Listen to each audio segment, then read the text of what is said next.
ನಮಸ್ಕಾರ ಫ್ರೆಂಡ್ಸ್.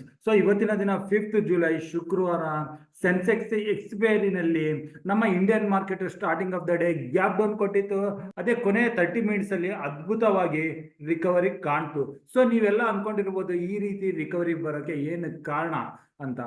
ಈ ರೀತಿ ಕಾರಣನ ಹುಡುಕ್ತಾ ಹೋದ್ರೆ starting of the day market gap down ಅಲ್ಲಿ ಓಪನ್ ಆಗಿದ್ದು, ಅದು HDFC ಬ್ಯಾಂಕ್ Q1 ಅಪ್ಡೇಟ್ಸ್ ಬಂದ್ಮೇಲೆ ಅಲ್ಲಿಂದ ಹೆಚ್ಚಿನ ಕರೆಕ್ಷನ್ ಮಾರ್ಕೆಟ್ ಅಲ್ಲಿ ಬರಲಿಲ್ಲ. ನಿಫ್ಟಿ 10 ಗಂಟೆವರೆಗೆ ಲೋನ ಕಂಡಿದ್ದು, ಅಲ್ಲಿಂದ ನಿಧಾನವಾಗಿ ರಿಕವರಿ ಕಾಣಕ್ಕೆ ಶುರು ಆಯ್ತು. ನಾವು ಮೊದಲನೇ ಈ ಕರೆಕ್ಷನ್ ಅಲ್ಲಿ ಪುಟ್ ಟ್ರೇಡ್ ನ ತಗೊಂಡಿದ್ವಿ ಬ್ಯಾಂಕ್ ನಿಫ್ಟಿನಲ್ಲಿ. ಅಲ್ಲಿ ಪ್ರಾಫಿಟ್ ನ ನಾವು ಬುಕ್ ಮಾಡಿದ್ವಿ. ಅದಾದ್ಮೇಲೆ ಯಾವುದೇ ಟ್ರೇಡ್ ತಗೊಳಕ್ಕೆ ಹೋಗ್ಲಿಲ್ಲ. ಏತಕ್ಕಂದ್ರೆ ನಾವೇನಾದ್ರೂ ಮಾರ್ಕೆಟ್ ಅಗೇನ್ ಈ 10 ಗಂಟೆ ಲೋ ಕೆಳಗಡೆ ಬಂದ್ರೆ ಪುಟ್ಟು ತಗೊಳ್ಳೋಣ ಅಂತ ಯೋಚನೆ ಮಾಡ್ತಿದ್ವಿ. ಆದ್ರೆ ಈ ರಿಕವರಿನಲ್ಲಿ ನಾವು ಯಾವುದೇ ಕಾಲ್ ಪೊಸಿಷನ್ಸ್ ನ ಸ್ಟಾರ್ಟಿಂಗ್ ಆಫ್ ದ ಡೇ ತಗೊಳ್ಳಿಲ್ಲ. ಹಾಗೂ ನಾವು ನಮ್ಮ ಪ್ರೀವಿಯಸ್ ವಿಡಿಯೋದಲ್ಲಿ ಕೂಡ ಡಿಸ್ಕಸ್ ಮಾಡಿದ್ವಿ, ಲೋವರ್ ಲೆವೆಲ್ ಇಂದ ನಾವು ಯಾವುದೇ ಕಾಲ್ ಪೊಸಿಷನ್ ತಗೊಳ್ಳಲ್ಲ ಅಂತ. ಅದಕ್ಕಾಗಿ ನಾವು ಇಲ್ಲಿ ಯಾವುದೇ ಪೊಸಿಷನ್ಸ್ ನ ತಗೊಳ್ಳಿಲ್ಲ. ಆದ್ರೆ ದಿನದ ಕೊನೆಯಲ್ಲಿ ಸೆನ್ಸೆಕ್ಸ್ ಅಲ್ಲಿ ಹೀರೋ ಜೀರೋ ಕಾಲು ಪುಟ್ ಸೈಡ್ ಹಾಗೂ ಕಾಲ್ ಸೈಡ್ ಎರಡು ಪ್ಲೇಸ್ ಮಾಡಿಟ್ಟಿದ್ವಿ. ಅಲ್ಲಿ ನಮ್ಮ ಸೆನ್ಸೆಕ್ಸ್ ನ 79,700 ಕಾಲ್ ಆಕ್ಟಿವೇಟ್ ಆಗಿ ಇದನ್ನ ನಾವು 50 ರುಪೀಸ್ಗೆ ಬೈ ಮಾಡಿದ್ವಿ. ಇದರ ಟಾರ್ಗೆಟ್ 150 200 ಇಟ್ಕೊಂಡಿದ್ವಿ. ಈ ಟಾರ್ಗೆಟ್ಗಳನ್ನ ಅಚೀವ್ ಮಾಡೋದಲ್ಲದೆ ಸೆನ್ಸೆಕ್ಸ್ 79,700 ಕಾಲು ದಿನದ ಕೊನೆಯವರೆಗೆ 410 ವರೆಗೆ ಹೋಗಿತ್ತು. ಈ ರೀತಿ ನಾವು 5th ಜುಲೈ ಮಾರ್ಕೆಟ್ ಅಲ್ಲಿ ಟ್ರೇಡ್ ಮಾಡಿದ್ವಿ. ಈಗ ನಾವು 8th ಜುಲೈ ಮಾರ್ಕೆಟ್ ಲೆವೆಲ್ಸ್ ನ ನೋಡೋಕ್ಕಿಂತ ಮುಂಚೆ ಇಲ್ಲಿ ಡೇಟಾನ ಕ್ಲಿಯರ್ ಮಾಡಿದ್ದೀನಿ. ಹಾಗೂ ನಾನು ಇಲ್ಲಿ ಇಂಪಾರ್ಟೆಂಟ್ 2 ಟ್ರೆಂಡ್ ಲೈನ್ ನ ಹಾಕ್ತಾ ಇದ್ದೀನಿ.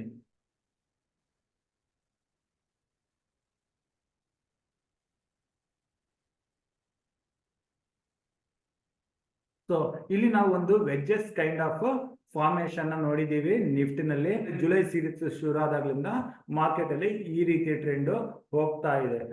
ಇಲ್ಲಿ ನಾವು ನಿಫ್ಟಿನಲ್ಲಿ ನೆಕ್ಸ್ಟ್ ಬ್ರೇಕ್ ಡೌನ್ ಅಥವಾ ಕರೆಕ್ಷನ್ ನೋಡೋದು ನಿಫ್ಟಿ 24,200 ಈ ಲೆವೆಲ್ ನ ಬ್ರೇಕ್ ಆದ್ರೆ ನಿಫ್ಟಿ ಇಲ್ಲಿ 28 ಜುಲೈ ಲೋವರೆಗೆ ಬರುತ್ತೆ. ಇದು ಬರ್ತಾ ಇರೋದು 23,950 ಹತ್ರ. ಹಾಗೂ ಸೈಕಾಲಜಿಕಲ್ ಲೆವೆಲ್ ಇದ್ರ ಮೇಲೆ 24,000 ಕೂಡ ಇರುತ್ತೆ. ನಾವು ಬರೋ ವಾರದಲ್ಲಿ ಸೋಮವಾರ 8th ಜುಲೈ ನಂತರ ನಿಫ್ಟಿ ಯಾವುದೇ ದಿನ 24,200 ಕೆಳಗಡೆ ಬರ್ತಿದ್ದಂಗೆ 24,000 23,950 ವರೆಗೆ ಟಾರ್ಗೆಟ್ ಇಟ್ಕೊಂಡು ನಾವು ಪುಟ್ಟು ಸೈಡ್ ಅಲ್ಲಿ ಪೊಸಿಷನ್ಸ್ ಟ್ರೇಡ್ ನ ತಗೋಬಹುದಾಗಿದೆ. ಈ ಲೆವೆಲ್ಸ್ ನಮ್ಗೆ 1 or 2 ಡೇಸ್ ಅಲ್ಲೇ ಬರೋ ಚಾನ್ಸಸ್ ಇರುತ್ತೆ. ಇದು ಸೋಮವಾರ ಆಗ್ಬೋದು ಅಥವಾ ಮಂಗಳವಾರ ಬುಧವಾರ ದಿನ ಆಗ್ಬೋದು. ನಿಫ್ಟಿ ಸೋಮವಾರ ದಿನ ಏನಾದ್ರೂ ಸ್ಟಾರ್ಟಿಂಗ್ ಆಫ್ ದ ಡೇ ಸ್ವಲ್ಪ ಪ್ರಾಫಿಟ್ ಬುಕಿಂಗ್ ಅಂತ ಕೆಳಗಡೆ ಬಂದು 24,250 ಇಂದ ಕೆಳಗಡೆ 24,220 ಹತ್ರ ಸಿಕ್ಕರೆ ಇಲ್ಲಿ ನಾವು ಸಿ ಪೊಸಿಷನ್ಸ್ ನ ತಗೋಬಹುದು.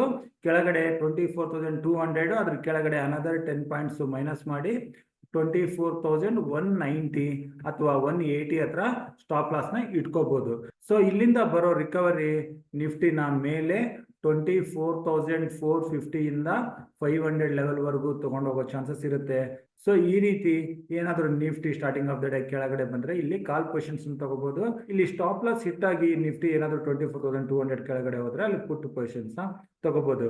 ಇನ್ನು Nifty starting of the day ಏನಾದ್ರೂ ಫ್ಲಾಟ್ ಆಗಿ ಓಪನ್ ಆದ್ರೆ ಮೊದಲನೇ 15 ನಿಮಿಷ ವೇಟ್ ಮಾಡಿ ಆ 15 ನಿಮಿಷದ ಕ್ಯಾಂಡಲ್ ಹೈ ಇಂದ ನಾವು ಸಿ ಪೊಸಿಷನ್ ನ ತಗೋಬಹುದು. ಆ ಕ್ಯಾಂಡಲ್ ಲೋ ನಲ್ಲಿ ಸ್ಟಾಪ್ ಲಾಸ್ ನ ಇಟ್ಕೋಬಹುದು.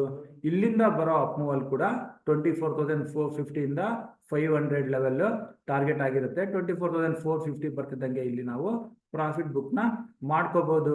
ಹಾಗೂ ಇಲ್ಲಿ ಯಾರಾದ್ರೂ ರಿಸ್ಕಿ ಟ್ರೇಡರ್ಸ್ ಆಗಿದ್ರೆ ಮೇಲೆ 24,520 ಲೆವೆಲ್ ಅಲ್ಲಿ ಸ್ಟಾಪ್ ಲಾಸ್ ನ ಕೂಡ ಇಟ್ಕೋಬಹುದು. ಇಲ್ಲಿಂದ ಬರೋ ಡೌನ್ ಅಗೇನ್ 24,250 300 ಲೆವೆಲ್ ವರೆಗೂ ಬರೋ ಚಾನ್ಸಸ್ ಇರುತ್ತೆ. ಇದು ನಿಫ್ಟಿ ಟ್ರೇಡಿಂಗ್ ಲೆವೆಲ್ಸ್. ಅದು ಈಗ ಬ್ಯಾಂಕ್ ನಿಫ್ಟಿಗೆ ಬರೋಣ.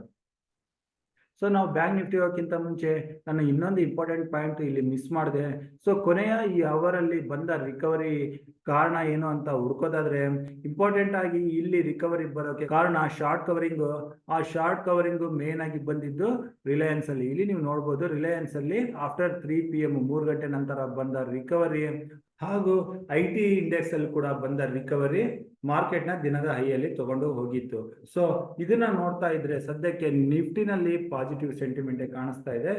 ನಮ್ಮ ಲೆವೆಲ್ಸ್ ನ ನೀವು ನೋಟ್ ಮಾಡ್ಕೊಂಡು ನಿಫ್ಟಿನಲ್ಲಿ ಕಾಲಲ್ಲಿ ಪೊಸಿಷನ್ಸ್ ನ ಟ್ರೈ ಮಾಡಬಹುದು. ಇನ್ನು ಬ್ಯಾಂಕ್ ನಿಫ್ಟಿ ಬರೋಣ. So bank Nifty 5th July ಶುಕ್ರವಾರ ದಿನ ವೀಕ್ ಆಗಿತ್ತು HDFC ಬ್ಯಾಂಕ್. ಕಾರಣ starting of the day gap down ಹಾಗೂ ಇನ್ನಷ್ಟು ಕರೆಕ್ಷನ್ ಬಂದ ಮೇಲೆ ಸ್ವಲ್ಪ SBI bank, ICICI Kotak bank support ಇಂದ ಬ್ಯಾಂಕ್ ನಿಫ್ಟಿನಲ್ಲಿ ಸ್ವಲ್ಪ ರಿಕವರಿ ಕಂಡು ಬ್ಯಾಂಕ್ ನಿಫ್ಟಿ ದಿನದ ಕೊನೆಯಲ್ಲಿ 52,633 ಹತ್ರ ಕ್ಲೋಸಿಂಗ್ ನ ಕಂಡಿದೆ. ಇನ್ನು ಬ್ಯಾಂಕ್ ನಿಫ್ಟಿನಲ್ಲಿ ನಾವು ಸೋಮವಾರ ದಿನ 8 ಜುಲೈ ಅಗೇನ್ ಪುಟ್ ಅಲ್ಲಿ ಪೊಸಿಷನ್ ತಗೊಳ್ಳೋದ್ರ ಬಗ್ಗೆ ಯೋಚನೆ ಮಾಡ್ಬೋದು.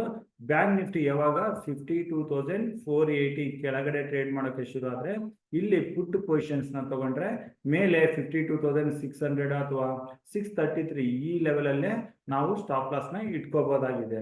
ಸೊ ಇಲ್ಲಿಂದ ಬರೋ ಕರೆಕ್ಷನ್ ಬ್ಯಾಂಕ್ ನಿಫ್ಟಿನ ಕೆಳಗಡೆ 51,700 ಲೆವೆಲ್ ವರೆಗೂ ಬರೋ ಚಾನ್ಸಸ್ ಇರುತ್ತೆ. ಸೊ ಇಲ್ಲಿ ಬರೋ 700 ಪಾಯಿಂಟ್ಸ್ ಕರೆಕ್ಷನ್ ಅಲ್ಲಿ ನಾವು ಬ್ಯಾಂಕ್ ನಿಫ್ಟಿನಲ್ಲಿ ಪುಟ್ ಪೊಸಿಷನ್ಸ್ ನ ತಗೋಬಹುದು.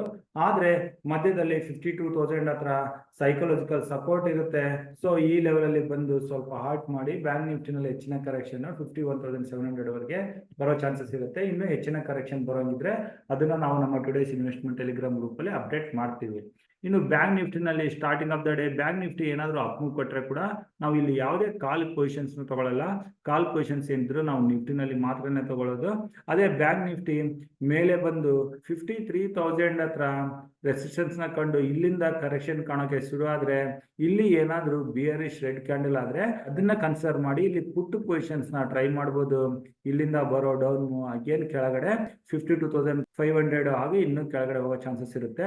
ಸೊ 53,000 ಅಥವಾ ಇದರ ಹತ್ತಿರದಲ್ಲಿ 52,900 ಹತ್ರದಿಂದ ಏನಾದರೂ ಬಿಯರಿಶ್ ರೆಡ್ ಕ್ಯಾಂಡಲ್ ಆದ್ರೆ ಬ್ಯಾಂಕ್ ನಿಫ್ಟಿನಲ್ಲಿ ಪುಟ್ ಪೊಸಿಷನ್ಸ್ ನ ಟ್ರೈ ಮಾಡ್ಬೋದು. ಸ್ಟ್ರಿಕ್ಟ್ ಸ್ಟಾಪ್ ಲಾಸ್ ಮೇಲೆ 53,150 ಲೆವೆಲ್ ಅಲ್ಲಿ ಇಟ್ಕೋಬಹುದಾಗಿದೆ. ಸೊ ಈ ಲೆವೆಲ್ಸ್ ನ ಇಟ್ಕೊಂಡು ನಾವು ಬ್ಯಾಂಕ್ ನಿಫ್ಟಿನಲ್ಲಿ ಟ್ರೇಡ್ ಮಾಡೋಣ. ಇನ್ನು ನಿಫ್ಟಿ ಲೆವೆಲ್ಸ್ ಆಲ್ರೆಡಿ ಹೇಳಿದ್ದೀನಿ.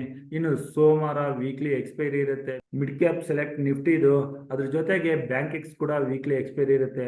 ಅವುಗಳ ಏನಾದರೂ ಹೀರೋ ಜೀರೋ ಕಾಲ್ ಅಪ್ಡೇಟ್ಸ್ ಇದ್ರೆ ಅದನ್ನ ನಾವು ನಮ್ಮ ಟುಡೇಸ್ ಇನ್ವೆಸ್ಟ್ಮೆಂಟ್ ಟೆಲಿಗ್ರಾಮ್ ಗ್ರೂಪ್ ಅಲ್ಲಿ ಕೊಡ್ತೀವಿ. ಸೊ ಇಷ್ಟು ಹೇಳ್ತಾ ಇವತ್ತಿನ ವಿಡಿಯೋ ಇಲ್ಲಿಗೆ ಮುಗಿಸ್ತಾ ಇದ್ದೀನಿ. ನನ್ನ ಮುಂಬರೋ ವಿಡಿಯೋ ಬರೋವರೆಗೂ ನಿಮಗೆಲ್ಲ ನನ್ನ ಕಡೆಯಿಂದ ಧನ್ಯವಾದಗಳು. Happy weekend. Thank you.